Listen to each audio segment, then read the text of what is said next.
The great thing about what we do in our college is we not only provide excellent and high-quality academic programs that educate the next generation of health professionals, but we change people's lives, not just the students' lives that we're educating, but the people that they care for and that our graduates go on and care for.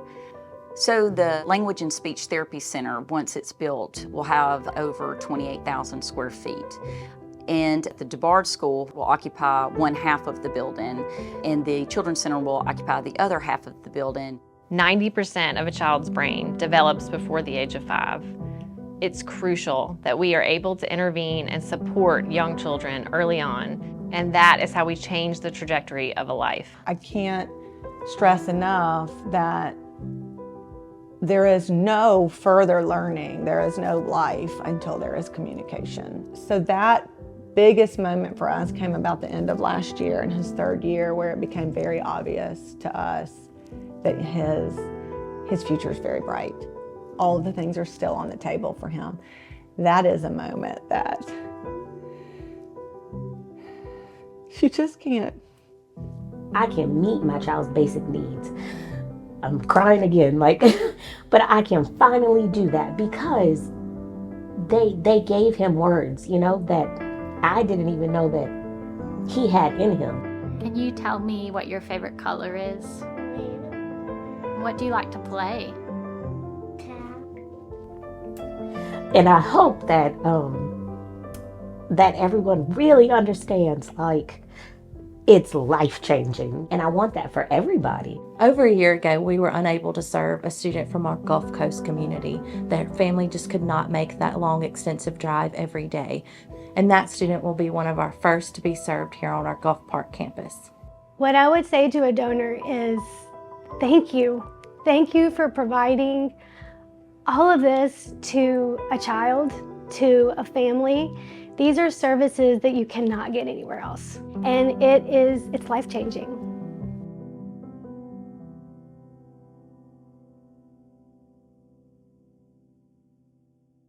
The de Grummond is one of the premier collections of children's literature in the country, and it deserves so much more attention.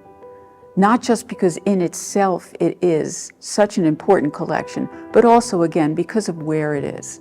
I think the real importance and the real significance of the de Grummond collection is just the sheer volume. And somewhere in there is your story. It really was vital, what doors that could open. And, for me, that was a little girl in Mississippi who just had this hope and dream. And now here I am, years later in New York working in my dream field. Friends, I am honored to stand with you today and celebrate a remarkable achievement made possible by your generosity.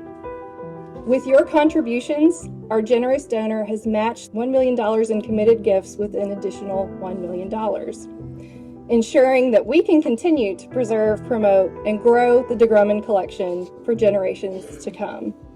This $2 million endowment that will go on and on into perpetuity to support the curatorship of the de Grummond collection. So to our donors, I say thank you. And to all of us, let this mark the commencement of even greater things to come in our preservation and education efforts in this important arena of children's literature.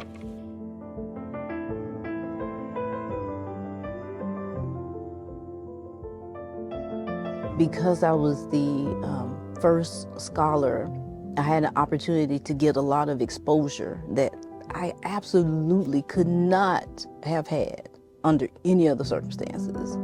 Because of her, I definitely had a head start in life. Because of her, I had a desire to work hard. And because of her, I realized that you can impact people you don't know, people you'll never know, in ways that you can't even imagine. And that's something I definitely would love for McCarty scholars to keep at the forefront of their minds. It's not just scholarship money. Every inch of compassion counts. Every little kind act counts. I just want us to never forget that Miss Ola was a person. I don't just want her to become a name on a building or a name on a scholarship. I want her character, her personality, her life to be remembered. It was important for us as scholarship recipients to know as much as we can about Miss McCarty because we were representing her and what she stood for on campus. Miss McCarty was 8 years old when she started working. When I was 8 years old, I was playing outside, playing tag, playing with dolls. I could not imagine working and supporting your family at 8 years old the way she did. And to be able to benefit from the scholarship she created today, it's motivating for sure. I will carry on Miss McCarty's legacy by doing good the way she wanted to. So I want to be a pediatric nurse. I want to help those kids feel good. I just want to help people feel good in general. And so if I can do that through this scholarship, then that's what I'm going to do. If she did it, I can do it. You know, one more day, one more step, one other little goal. Everything doesn't have to be massive because in the end, it could be.